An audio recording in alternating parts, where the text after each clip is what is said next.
नमस्कार। आज हम बात करेंगे इन्वॉल्व कर्व के बारे में। मैं doctor Sulochana Meena, associate professor, government college Tonk.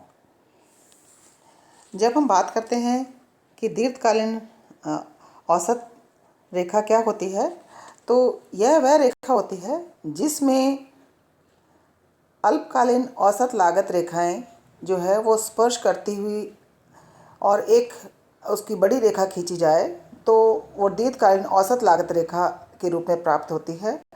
और दीर्घकालीन औसत लागत रेखा हमें यह बताती है कि उत्पादन के पैमाने में परिवर्तन होने से औसत लागत में किस प्रकार से परिवर्तन होता है।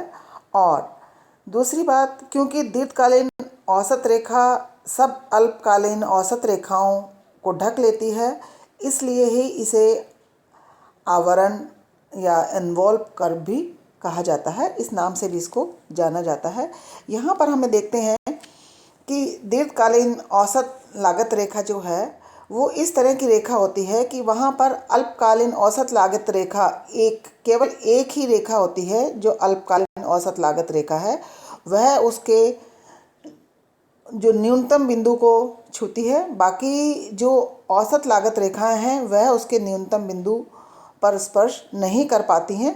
और केवल एक अल्पकालीन औसत रेखा जो है वह दीर्घकालीन औसत रेखा के न्यूनतम बिंदु से टच करती है और बाकी की जो रेखाएं हैं वह किसी न किसी रूप में उसको छूती हुई प्राप्त होती हैं। और इस तरह से जब हम बात करते हैं तो हम यह भी कहते हैं कि दीर्घकालीन जो है वो नीति निर्धारित करते समय एक फर्म भविष्य में संभावित व्यापार को ध्यान में रखते हुए एक कुशलतम प्लांट का निर्माण करने की योजना बनाना चाहेगी। और इस दृष्टि से दीर्घकालीन औसत लागत रेखा हमें यह बताती है कि सर्वश्रेष्ठ संभावनाएं क्या होती हैं। और इसको कभी कभी हम प्लांट कर्व के नाम से भी जानते हैं। इसे हम एक डायग्राम से देख सकते हैं।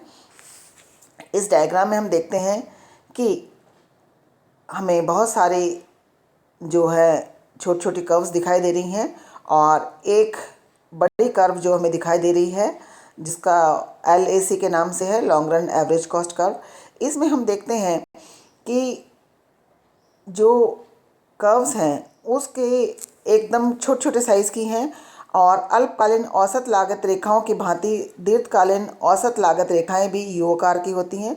परंतु हम देखते हैं कि जो दीर्घकालीन औसत लागत रेखा है वह थोड़ी चपटी होती है, क्योंकि औसत लागत रेखा का जो यू आकार जो है वो उस टाइप की जो शॉर्ट रन वाली होती हैं वो थोड़ी ज़्यादा गोलाई में होती हैं। और दीर्घकालीन लागत रेखा चपटे होने का मतलब यह है कि लागत में वृद्धि या कमी की दर अल्पकाल में लागतों की अपेक्षा कम होती है।